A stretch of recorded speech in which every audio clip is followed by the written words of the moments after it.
How you feeling? Feeling good. I'm excited. You nervous at all? No, I'm just excited. This is fun to be working with you. Wow. All right. Emanating confidence. This should go well. What am I to be nervous about? Now you're making me nervous. There we go. That's what I look for. I just want you to be a little uneasy at the beginning of this. I think that's for the best. BloodStream is a Belief original. A 360-degree look at the bleeding disorders community. The developments, the history, the news, and the people who shaped our world. BloodStream is brought to you by the National Hemophilia Foundation and created by Believe Limited. Happy listening.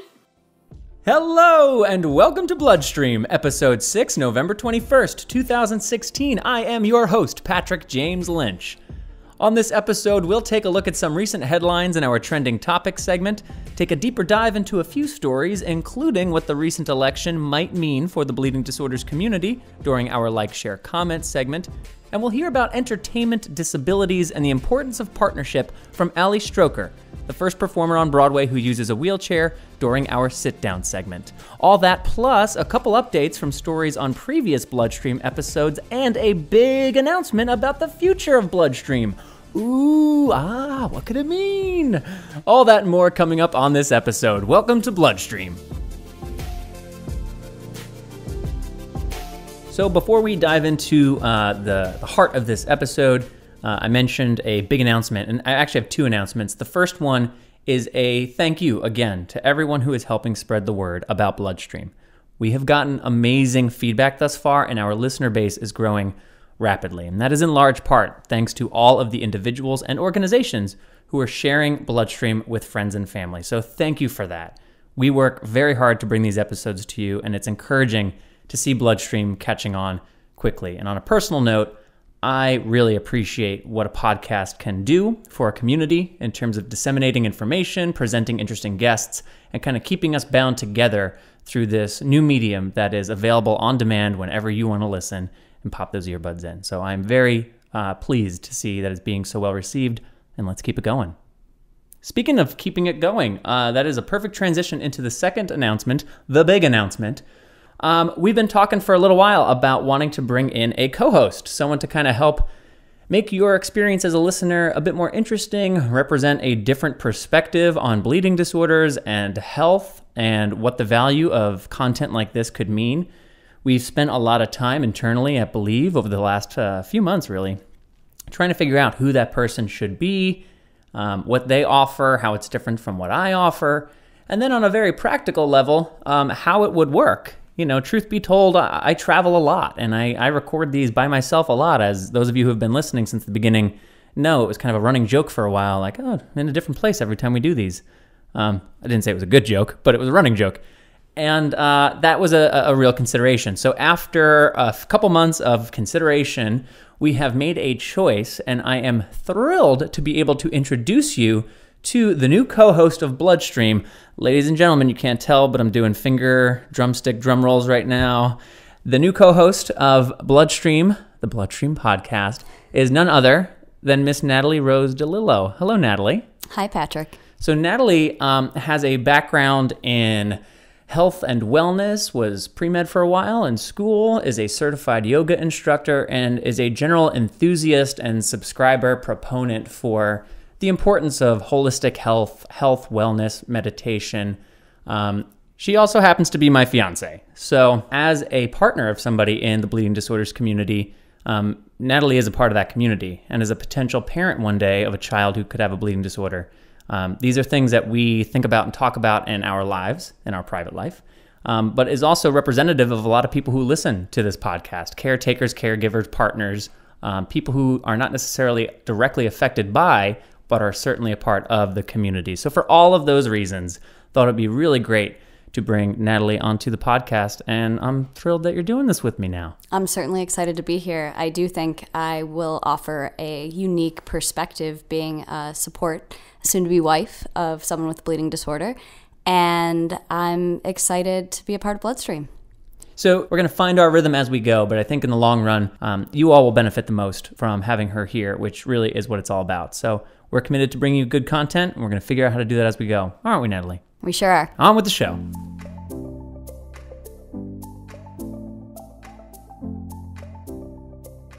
So each month, there are numerous stories of interest to the greater bleeding disorders community. We take a deep dive into 3 of those during our Like, Share, Comment segment coming up in just a little bit. But first, we will just take a little glance, a little gander over a handful of them during this, our Trending Topics segment, starting with this story about Save One Life. Save One Life celebrated its 15th anniversary earlier this fall with a gala at the Manhattan Penthouse in New York City. The organization, founded by community member and author Lori Kelly, provides direct financial assistance to some of the world's most vulnerable populations of people affected by bleeding disorders. Save One Life operates in 13 countries, is partnered with over 40 patient organizations and local nonprofits, and has served over 1,700 children and families in their first 15 years. You've heard us talk about Save One Life before on BloodStream in regards to Barry Hardy's transcontinental fundraising bike rides, which raise money for Save One Life, as well as Chris Bombadier's mountain climbing fundraisers that have also raised money for Save One Life. You can learn more about Save One Life and their work, and even make a donation at saveonelife.net. The American Society of Hematology, or ASH, is the world's largest professional society of people working in hematology, serving more than 16,000 clinicians and scientists from approximately 100 countries who are working to combat blood diseases. ASH's 2016 annual meeting is taking place December 3rd through 6th in San Diego, California. You can learn more about ASH, including how you can watch daily video coverage of the upcoming annual meeting, which is pretty cool, by visiting hematology.org. And for you ladies out there, the Hemophilia Federation of America's Blood Sisterhood program just launched an app for women with bleeding disorders. The app, which can be found in the App Store under the name Sisterhood, is designed to help women track monthly period cycles, symptoms, and treatment to equip them with specific information on their health for conversations with providers and payers about their treatment needs. So I don't think I've talked about this on BloodStream before, but there is such a proliferation of apps to serve people with bleeding disorders that when I hear about new apps, I personally kind of just go, ugh. Because I think we need fewer apps and more development of the handful of apps, the couple 3 apps that are most useful. I don't think we need to keep making more. That being said, women with bleeding disorders have unique advocacy challenges. They are stigmatized or rejected when they seek coverage because they're told they just have heavy periods or that women can have bleeding disorders. So an app that is specifically designed to help women with bleeding disorders track their health, their cycles, their bleeding episodes, to provide payers and providers, physicians with that level of data, I think is very intelligent. So kudos to HFA for, in fairness, I haven't seen the app, but kudos to HFA for providing women with bleeding disorders an app that can kind of help meet some of those needs. And I have a feeling in the years to come, given some recent events, that women advocating for their health is going to become all the more important. And as a woman without a bleeding disorder who gets a period, I find a period app very helpful in general as a tool to advocate for my health, and the fact that this can be used as a discussion point with providers, I think is great. That's a really good point. I'm sure there's enough women who are already using some kind of cycle tracking app, so maybe just kind of transitioning over to using this one because you can also track your bleeding disorder related health information. Maybe it's a less of a transition than, me as a guy would have thought. Yeah, it's awesome. Cool. All right. Moving along. In other health news of interest, and this is a fun one, NPR reports that a medical team out of Switzerland has successfully helped a monkey with paralyzed legs walk again by experimenting with a device designed to reestablish communication between the brain and, in the case of the monkey, the legs. The team of researchers has been studying the applied technology on rodents and now primates for a total of 17 years. And while a clinical trial with 8 human beings has begun, one author on the study stated that it would be no sooner than 10 years before the, quote, full translation, unquote, in humans is ready. So that's a story about a monkey. How cute. Yeah, And obviously this isn't bleeding disorders related, but it's just interesting to track the technological advancements in health that do pertain to mobility. And we are a community where joint mobility and replacement limbs, and this is just something I can see being of interest to us down the line. So it's kind of neat to track when there are developments or breakthroughs, as we've done with other stories here on BloodStream as well. Yeah, the advancement with this is important in this community and in science at large. And it's great to talk about a monkey for a second. And finally, another NPR story titled, "Should I Trust Wikipedia with My Health?" profiles a Canadian physician / 60-hour-a-week Wikipedia Health Editor, in a piece examining the value of searching Wikipedia for health information. The story suggests that while there are scores of entities working to strengthen and improve Wikipedia's information, the internet surfers seeking information on their health should consider government-run sites such as the National Institute of Health and the CDC, as well as sites used by health professionals such as UpToDate or PubMed.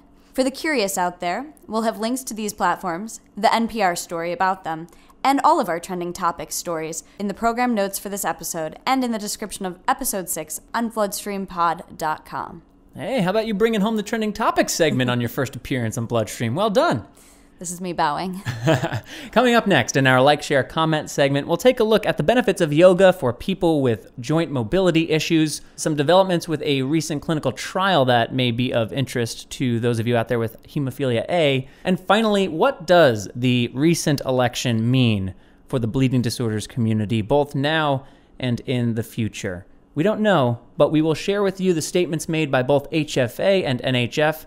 And I, speaking just as myself, Patrick James Lynch, young man with hemophilia, will share my perspective on the event as well. All of that coming up right after this, a word from our presenting sponsor. This episode is brought to you by our presenting sponsor, Stop the Bleeding.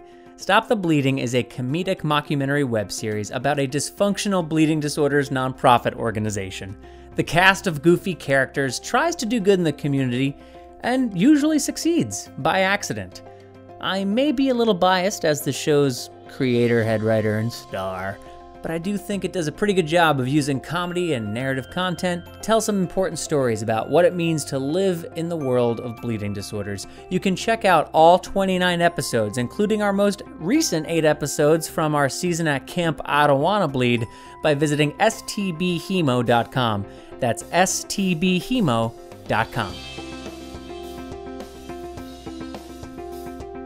And now kicking off our Like, Share, Comment segment with our Like story for the month, which centers around emicizumab. Natalie, can you say that word? Emicizumab what? Emicizumab. Emicizumab. Yeah, it just rolls right off the nothing. Emicizumab, which you may have also heard of as ACE910, is an investigational antibody that's being developed as a non-factor replacement therapy for the treatment of hemophilia A.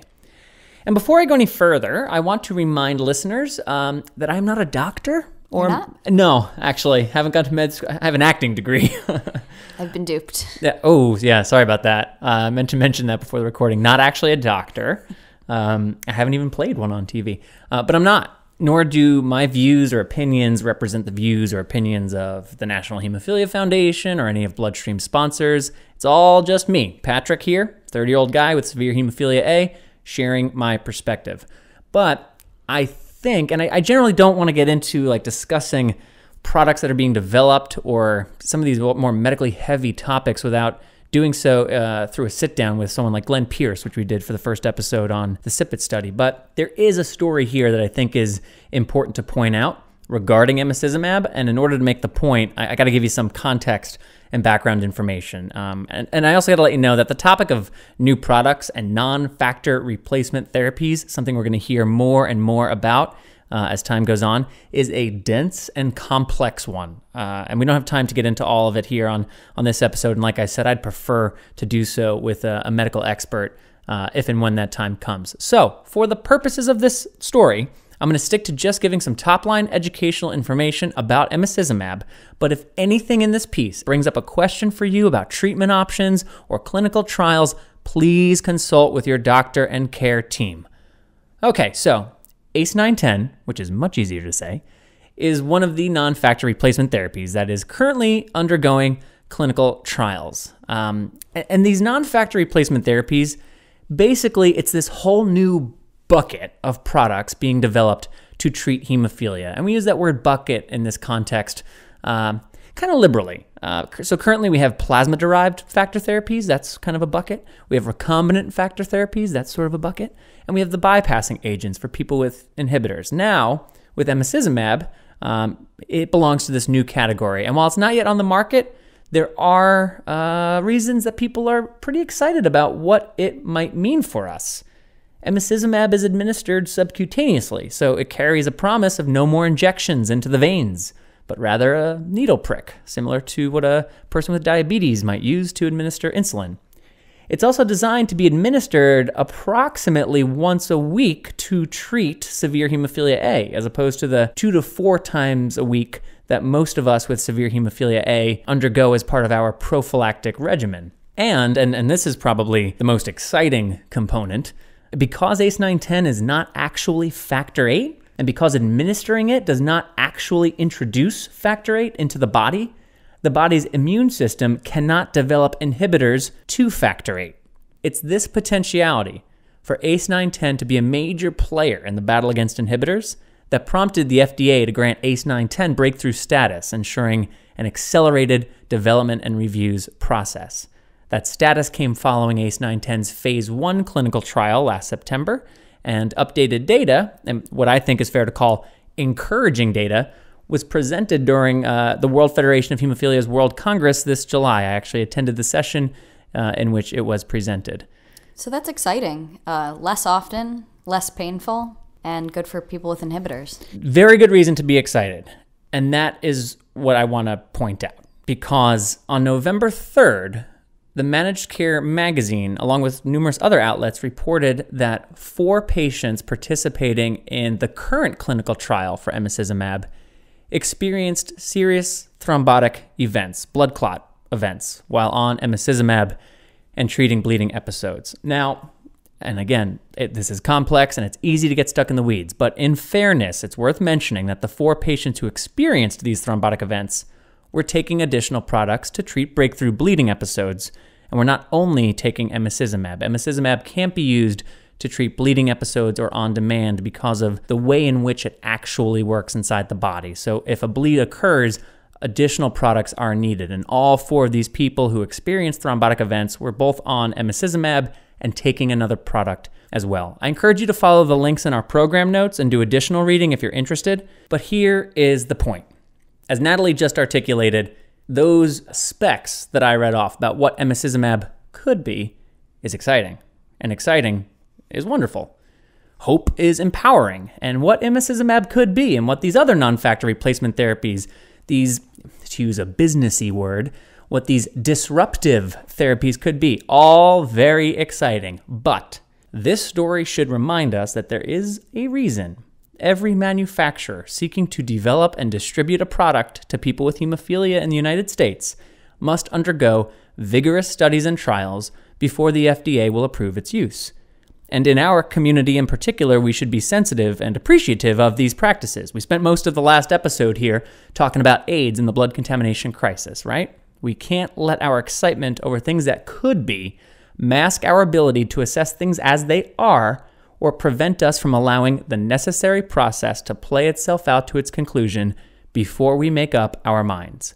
So, all of that is to say, as it stands today, November of 2016, there is reasonable cause for both excitement and skepticism or concern when it comes to new disruptive products being developed for our community. Let's be open-minded, yet appropriately skeptical and sober in our assessment of studies and data pertaining to new topics. Don't get caught up, neither in the excitement or the skepticism. Balance the two. And remember, especially those of you who are not treated at a hemophilia treatment center, the more information that you are equipped with when you speak to your doctor about your health and treatment options and needs, when you speak to your insurance company about your health and treatment options and needs, the more meaningful those conversations will be. And your local chapter, the national organizations, these entities are in place to serve you. Utilize them. Ask questions, stay engaged, and pursue the information you need. Your health will thank you. And now for our share story on the value of yoga for people with bleeding disorders, a topic that I think you'll be interested in, Natalie. Woohoo, yoga. So we've heard in this community for a while about yoga and its value to us anecdotally. I've spoken about it on the podcast, truth be told. Natalie here, who is a certified yoga instructor, we're going to talk about that in a minute. She's kind of introduced it to my life specifically. And I can tell you about the benefits that I'm seeing from my minimal amount of engagement with yoga, if I'm being frank. But this is kind of neat because it starts to go from anecdotal to empirical. Earlier this year, there was an Iranian study that was published, which examined yoga's ability to improve quality of life in children and adolescents with hemophilia. The study followed 27 boys with hemophilia between the ages of 8 and 16 for 14 weeks of what was dubbed a yoga intervention. It sounds like the nicest kind of intervention you could ask for. At the end of the 14 weeks, all patients demonstrated improvements in their quality of life, a reduction in the average number of bleeds, a reduction in referrals to the hemophilia clinic, and a reduction in school absences. So it's safe to say that for these 27 boys, this trial was a success. Yoga is one of the most popular forms of exercise in the world. Considered by some to be a form of moving meditation, yoga involves breath control, meditation, and the adopting of certain postures.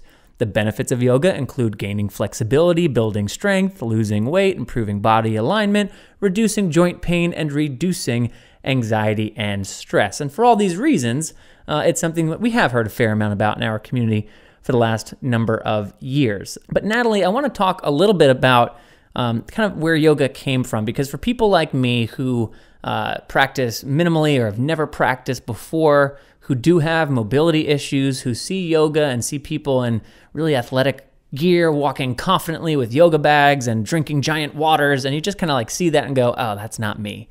And I also have some body image issues, and that means like I don't really want to go sweat and feel chubby in a class of other people who are standing on their heads while, doing math equations or whatever they're doing. I'm intimidated by the idea. So I want you to talk to us a little bit about that. But first, just so people understand, you've been practicing yoga for about 15 years, did you say? Yeah, about 15 years. Became a certified instructor in 2014? That is correct, Patrick. And you studied in Bali, in Indonesia, in the Eastern world, where yoga's been around for a lot longer than it has here in the Western world. Give us a little overview. Where did yoga come from? How long has it been around?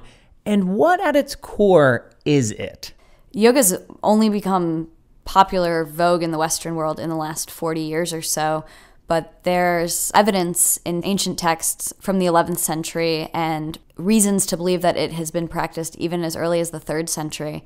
Since coming to the U.S., yoga has taken a slightly competitive, I can put my foot behind my head standing upside down on one hand while taking a selfie on the Grand Canyon. And many see this as a bastardized form of yoga and probably not what early gurus had in mind. The word yoga literally translates to union, and the goal of yoga is liberation. This liberation can be from pain and suffering, a state in which the bleeding disorders community is all too familiar with. This is all a long-winded way to say, Patrick, if you can breathe, you can practice yoga.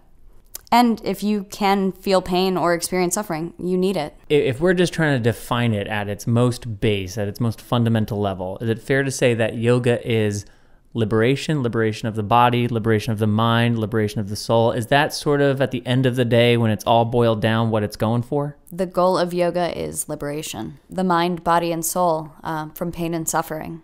So for someone like me who has severe hemophilia, has some mobility issues, or what you call contraindications, to use some yoga vernacular, why should I consider yoga?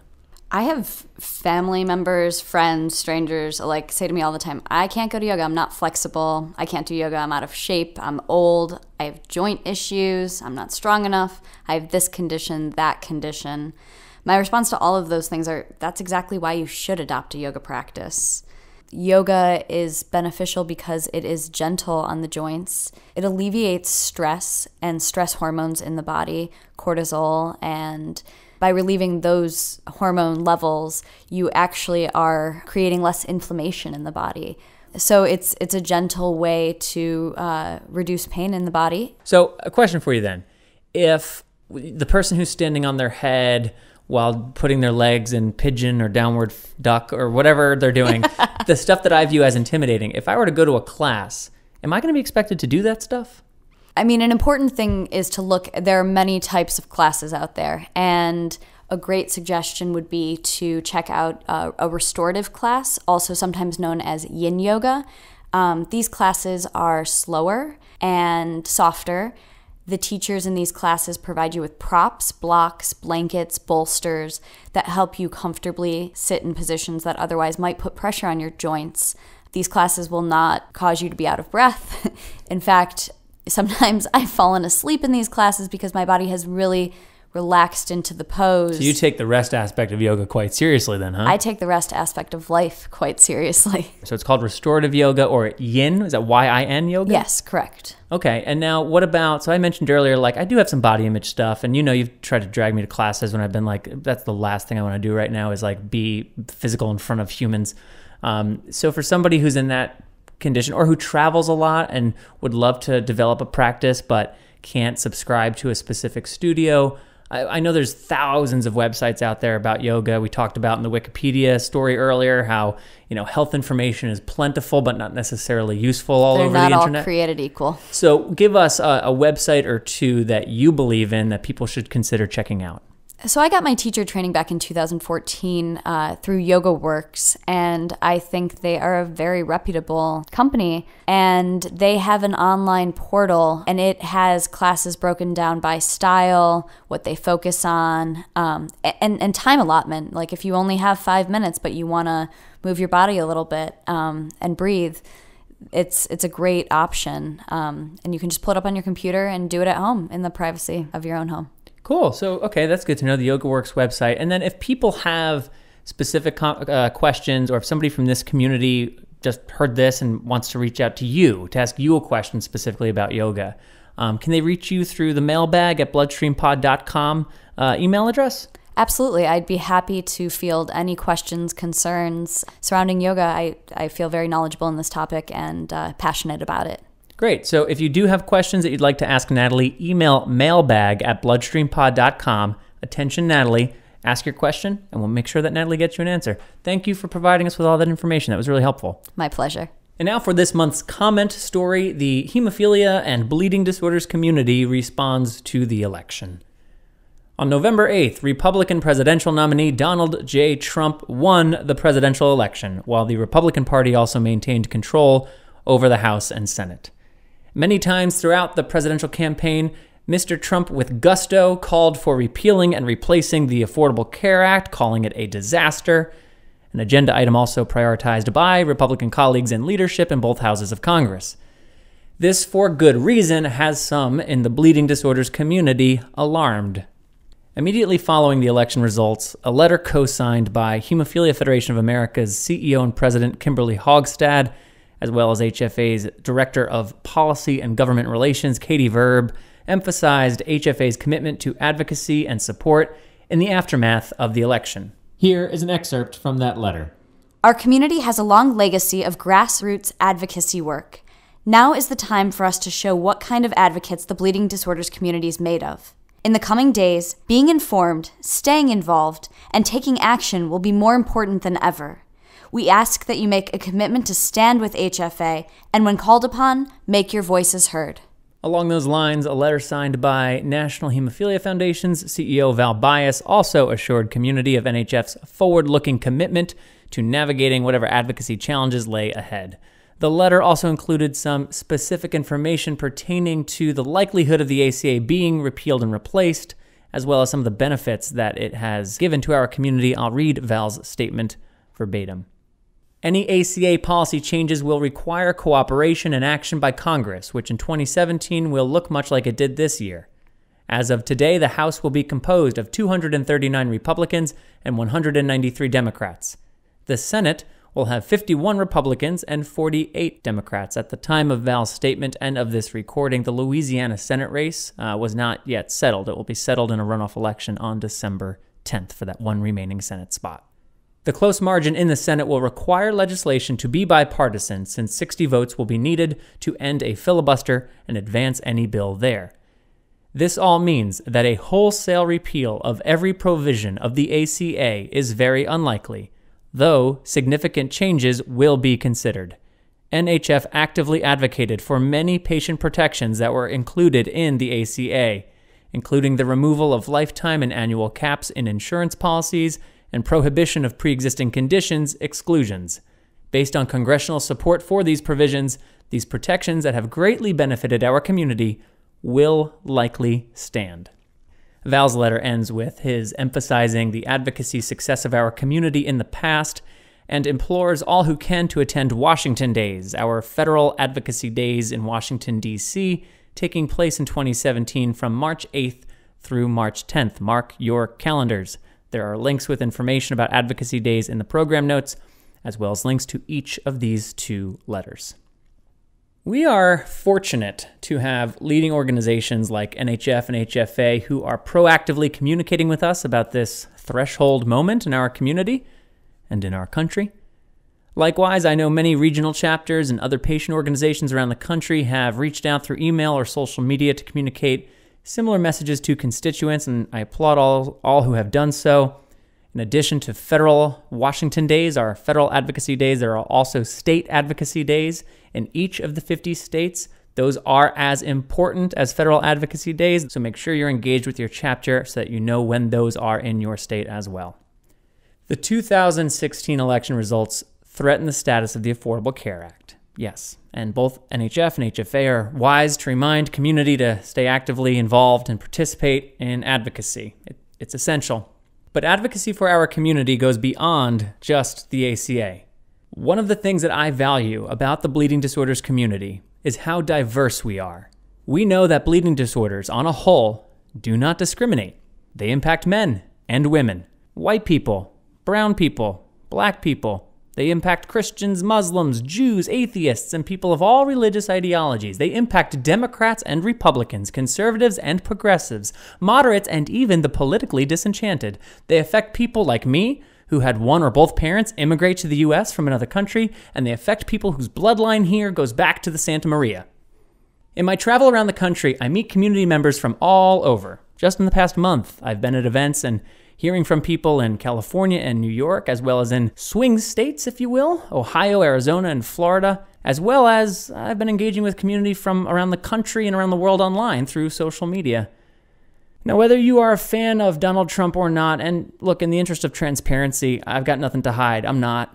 I voted for Bernie Sanders in the Democratic primary and Hillary Clinton in the general election. But whether you voted for Trump or not, it is inarguable that he has made some horrifying remarks about women, immigrants, Muslims, people of color, people with disabilities, and many other groups of people. Now, whether you believe that he will act on any of his more disturbing statements or policy positions, the groups of people that President-elect Trump has targeted in these speeches and statements are entirely justified in feeling anxious, scared, and afraid. Because today, under President Obama, some women struggle to receive adequate treatment for their bleeding disorders because companies deny them coverage on the basis that women aren't affected by bleeding disorders. They don't need to go to an HTC. Today, some Mexican immigrants struggle to receive adequate treatment because there's a language barrier or a literacy barrier in communicating with a payer or provider, or because they are too frightened to be documented as part of the American healthcare system. We know that Spanish language households in the United States, on average, have poorer health outcomes than English-speaking households. Today, we know that now. Today, people with disabilities struggle with discrimination and prejudice because of how their disability is expressed. And this is before our commander-in-chief is a man who has openly mocked a reporter he didn't like by mimicking the physical expression of the reporter's congenital joint condition. So look, I'm not trying to preach or Bigfoot my personal politics into a conversation about advocacy. I'm really not. But we, as a diverse community of people affected by bleeding disorders, are entering uncharted territory. We need each other. We need to support one another, and we need to stick together. I urge you to heed HFA and NHF's call to stay engaged and participate in advocacy days. And I personally request that you don't limit your advocacy to issues related to the ACA. There is so much more at stake, and we're going to need one another. In fact, we already do. We'll talk more about life with disabilities, the way disabilities are depicted in entertainment, and the importance of having a supportive partner to be with you when you are a person with a chronic condition in our sit-down segment featuring Broadway's Ali Stroker, who is the first Broadway performer who uses a wheelchair. That's coming up next, just after this word from one of our sponsors. Once again, this episode of BloodStream is brought to you by Stop the Bleeding. Now, I accept you've been busy listening to everything we have to say here on BloodStream and you haven't had a chance to go to stbhemo.com yet. that's fine. You're still hanging out with us. We understand that. But once you are done with BloodStream today, head over to stbhemo.com to check out the hilarious and award-winning comedic web series about bleeding disorders. And in just a couple of weeks, we will be releasing our most recent season, season 6, all 8 episodes entirely in Spanish as well. So head over to stbhemo.com to check out what my mom calls her favorite web series. Hey, one quick word before we transition into the sit-down conversation with Ali Stroker. We recorded it this past July during NHF's annual meeting. Ali was there participating in one of our Powering Through events, and we recorded this following that event. So while I did just mention the Commander-in-Chief to-be's mocking of somebody with a disability, and that seems like a topic that Ali and I might touch upon, the election of Donald Trump wasn't on our minds during the time of this recording. So we do talk about entertainment and the way people with disabilities are depicted in entertainment, the way the entertainment industry does or does not support artists with disabilities, and some other topics. But I just wanted to draw your attention to why we didn't touch upon something that, come late November, might seem timely. Okay, so give it a listen. Hope you enjoy. And on the flip side, Natalie and I will be back to highlight a couple of the takeaways from that conversation and wrap up this episode and send you back off into the world. Enjoy.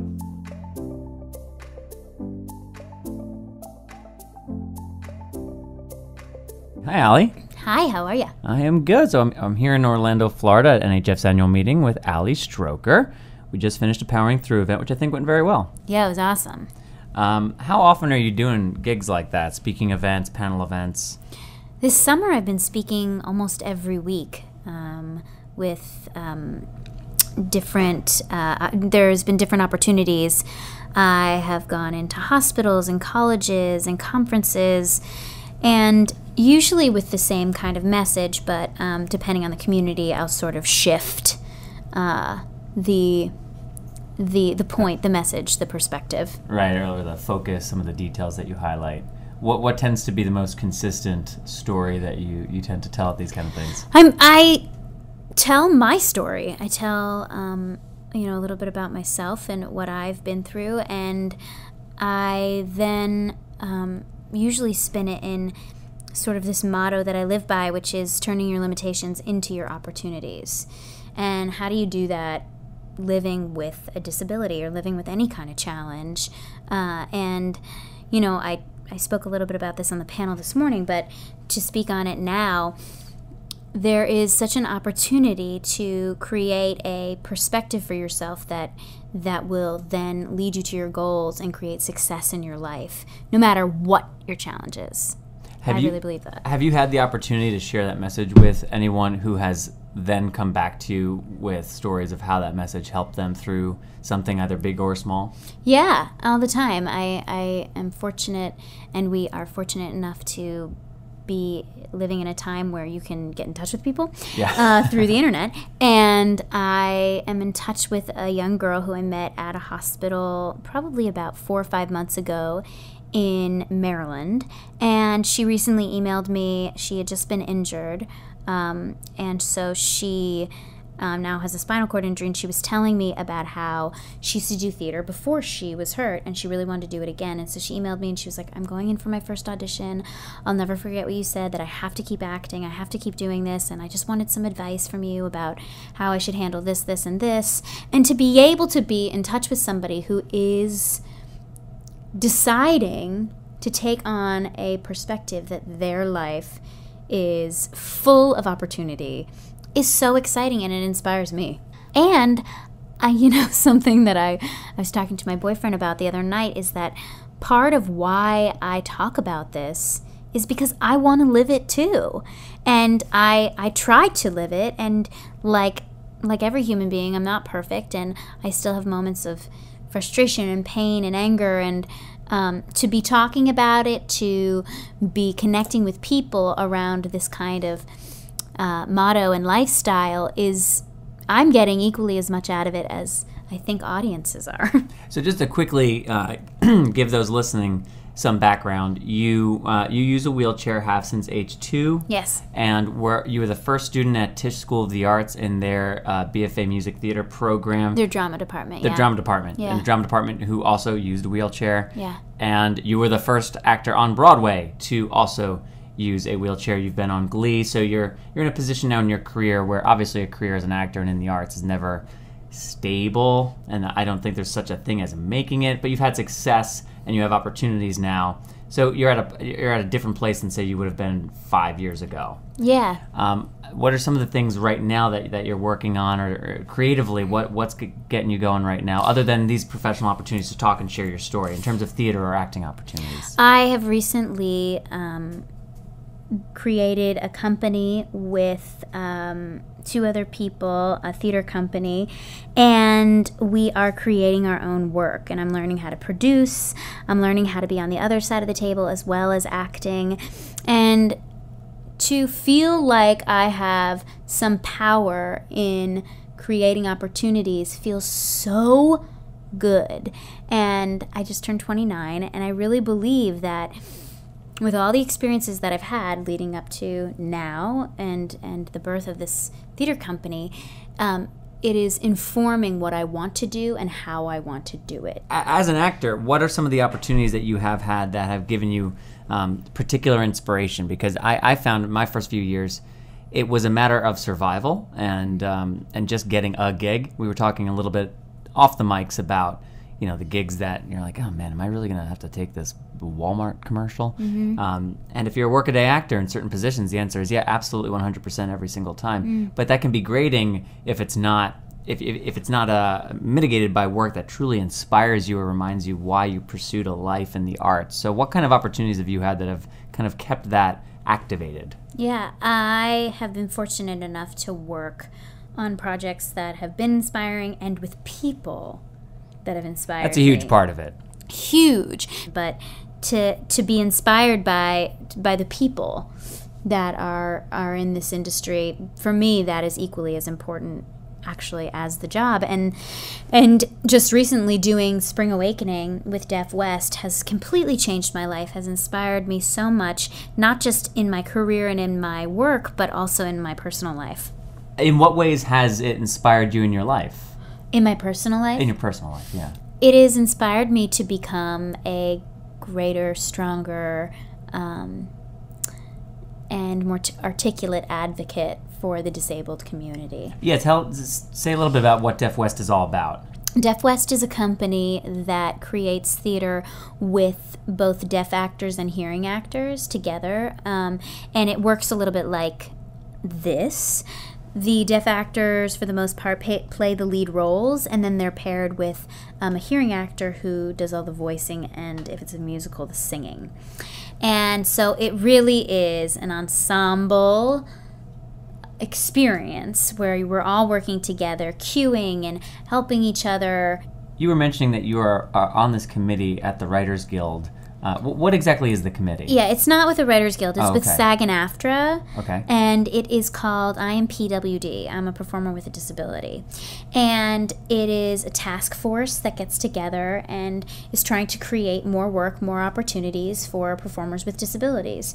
It's pretty simple. And it also acts as a group where people can come who have disabilities, who are performers, and talk about their experiences and feel like other performers understand. Right. Because there aren't that many performers with disabilities out there. So to have that group and that community is really important. And then to be talking about how we can make changes is, to sit around and wait for someone else to change things literally will drive you insane. Yeah, and it's unlikely to get you to a point ever where you'll be satisfied, because most often there's no one like he or she who recognizes what needs to be changed to make the change happen. Exactly. You were saying this morning, and I can certainly appreciate this, the moment that you realized you weren't just advocating for yourself anymore, but that the platform that had been created by the opportunities that you capitalized on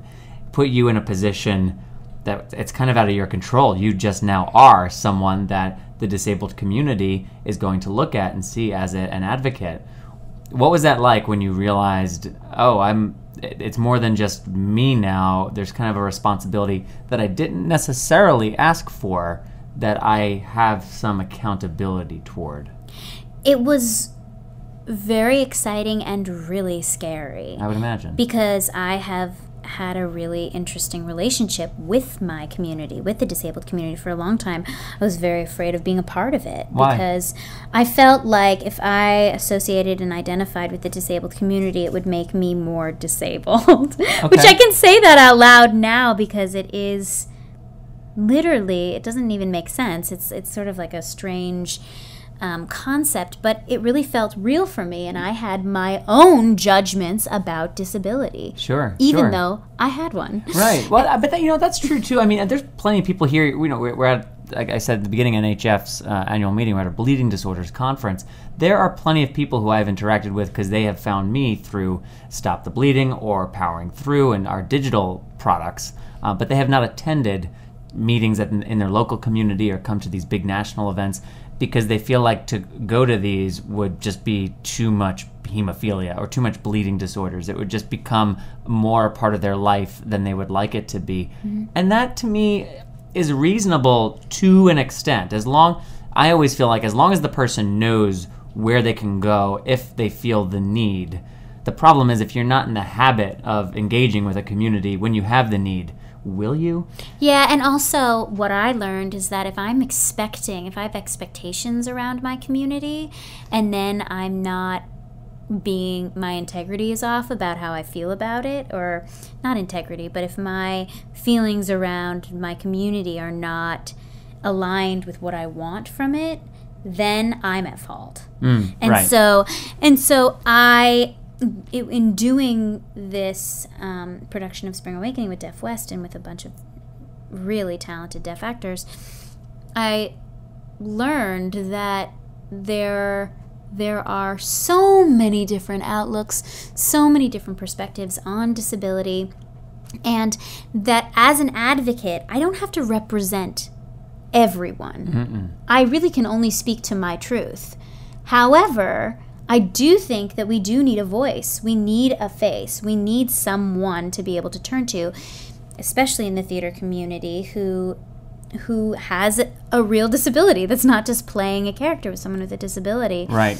And what I am finding now is when I am hired to do theater that has disabled characters in it, it's hard for me because I also have this activist advocate hat that I wear, that going into these situations, it's hard for me to take that off and just be the actor and not have something to say about the way that this character is being written, because I feel so passionately about what kind of content is being put out there around disability. Hey, sorry to interrupt the sit-down conversation with Ali Stroker. I just got to talk to you for a brief moment about one of our sponsors, Entertainment to Effect Change. Entertainment to Effect Change is a 501c3 nonprofit organization dedicated to creating impactful and educational photo, video, film, and audio content that leads to positive change in the world. Entertainment to Effect Change, or E2AC, has helped bring this podcast to life by partnering with Believe Limited to make BloodStream a reality. But E2AC does more than just podcasts. Check out e2ac.org to learn more about the breadth of work this organization is committed to. E2AC, entertaining to effect change. BloodStream would once again like to recognize Stop the Bleeding. Stop the Bleeding, the comedic web series about bleeding disorders that uses entertainment and digital content to educate and empower our community. You can find all of the episodes and our additional content, such as the behind-the-scenes videos and our unique STB activity book, by visiting our website, stbhemo.com. That's S for Samuel, T for Thomas, B for Bravo, Hemo for Hemophilia, stbhemo.com. What kind of content exists right now for people with disabilities, in your viewpoint? In my experience, a lot of what's very interesting is that there are a lot of movies that have been created in the past 5 years around stories of characters who have disabilities, but they haven't been played by disabled actors, and then the actors that are playing roles that are disabled end up winning these awards. And it sends a strange message that playing this role and embodying this disability, if you don't have one, will give you recognition. That is so fast. I've never thought about it quite like that, but I remember being a part of the Humana Festival years back, and there was a play that involved, I don't want to get graphic, but it involved a woman being put into a very unfortunate situation, and it was a young woman in the play, and it was written by a middle-aged man. And I remember having a conversation with a well-known actor who was also a part of this festival, and this actor was really insulted by the piece. And I was asking, why? What insulted you? And the response was that, this man has no right to write this material. And I said, that's an absurd premise, because that is saying creativity does not exist, that imagination does not exist. Are we all only supposed to play ourselves? Are we all only supposed to write our own story? So it's tricky, like where's that line? And there's another side of this, that I want to be cast because I'm the best actor for the part. Right. Now, with some of these underrepresented minorities, like the disabled community, it's difficult to see somebody who's not disabled play these disabled characters, and they're doing a beautiful job. Some of these people are winning awards, but there is a layer of truth that they would never be able to bring to the part.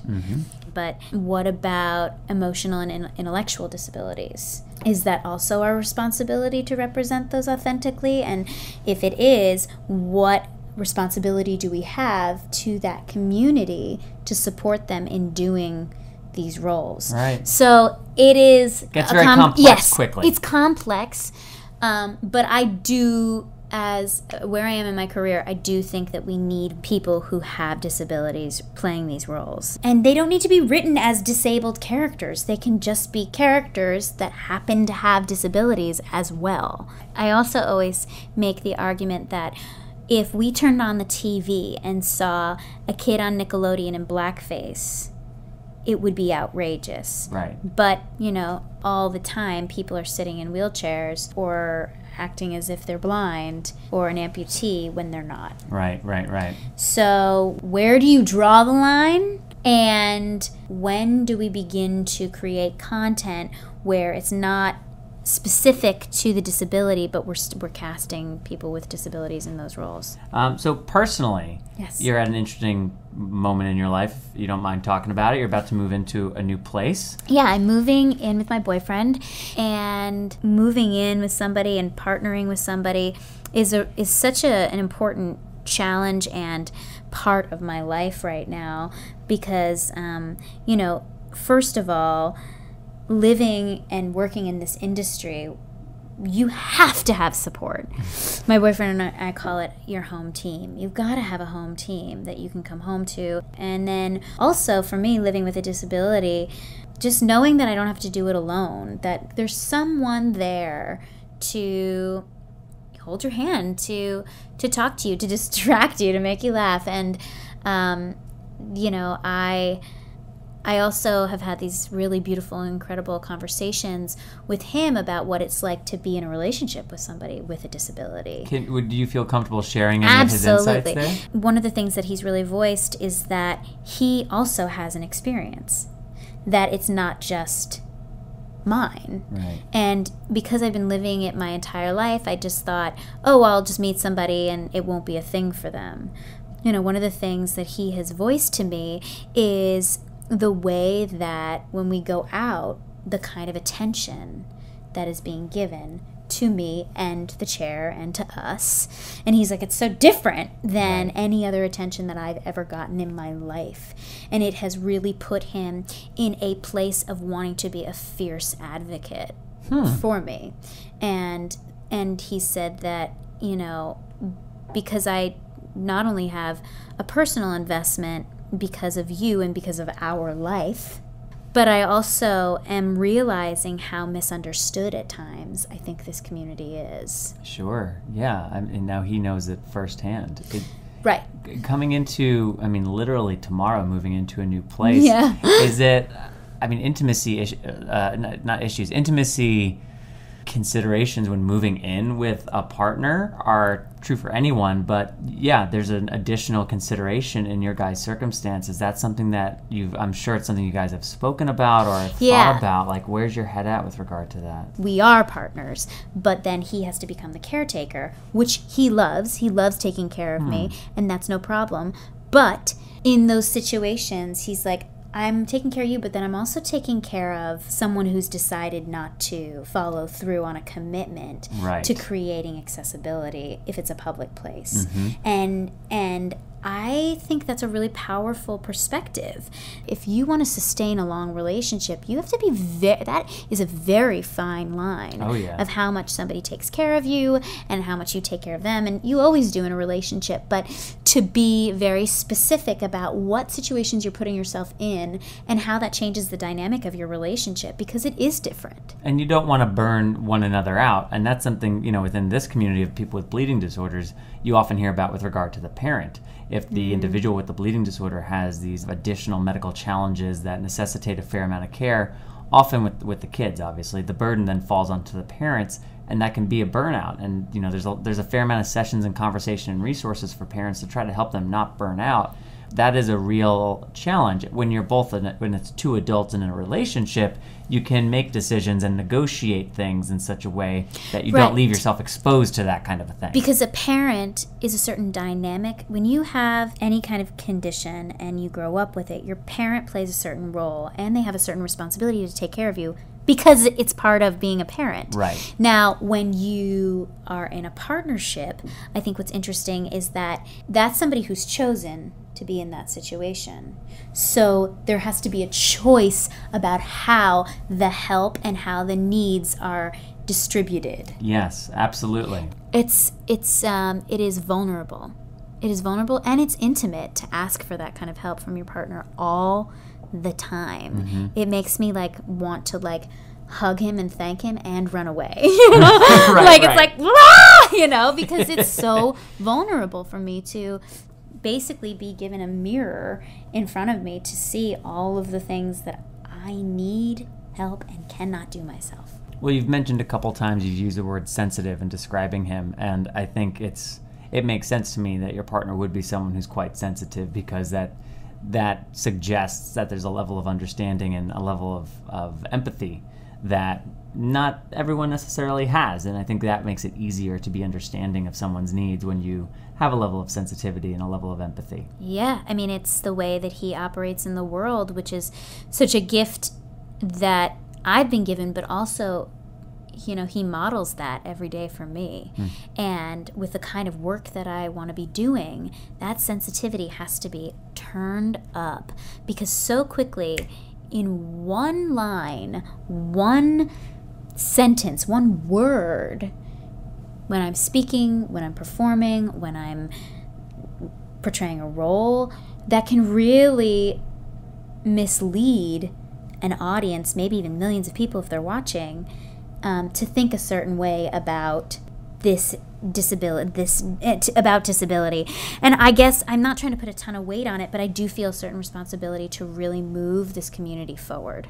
Speaking earlier about not necessarily choosing the responsibility of being an advocate for anyone other than yourself, and that's not to say you wouldn't make that choice, but just success kind of put that on you in a way. I think it's extremely valuable to recognize, well, I now represent something more than I'm choosing to, so I may as well lean into that and see how much I can do to help this community that I belong to through the work that I do, which is public work. I am in the public. I am seen, and I might be some people's only experience of truly interacting with someone that uses a chair. Right. Maybe I bet there are people this morning, people listening now, who have not necessarily ever heard such depth or personally got to experience the viewpoints of someone whose life necessitates a wheelchair. Yeah. And that's valuable, and but that's also a lot of weight on you to carry that around. Well, I feel really confident about sharing my experience, and something that I really want to do is I really want to do a TV series, because I do think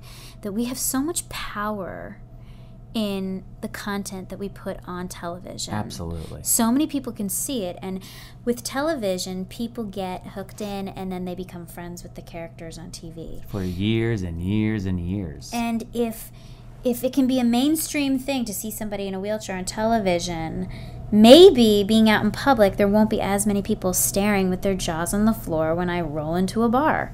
Maybe those situations will change. And I think that is part of what motivates me too, is to want to see change in the world. And I've realized that there is an avenue through the entertainment industry and the way that this medium gives so much exposure to something that might not have normally been exposed. Absolutely. So it's exciting and scary, and it makes me want to go home and work. And the good news is you have a home team, and Yes. I can at least say you have a new champion today in me. Thank you so much. Well, thank you for doing this. And you will hear Patrick and I doing more things together soon. Yes, you will. Entertainment to Affect Change, or E2AC, the nonprofit organization, seeks to improve the quality of life for people with exceptional health circumstances by utilizing the strength of new media, social media, live performance, film, and art to destigmatize difference, educate on health and wellness, and inspire individuals to improve self-care and pursue fulfilling lives. Visit e2ac.org to learn more about the organization, their mission, and their work. Once again, that's e2ac.org.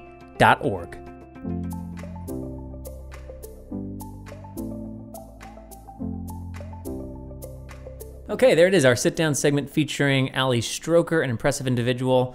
Let's talk about some sit-down standout moments. We'll each share one of ours from listening to that interview. Natalie, you kick us off. What stood out to you? What was a standout moment for you?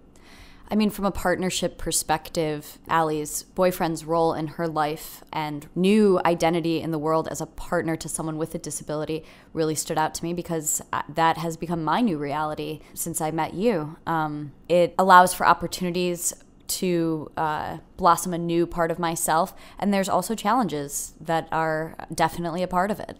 I'm just curious, do you consider hemophilia, my having hemophilia, a disability? Do you consider me someone with a disability, truthfully?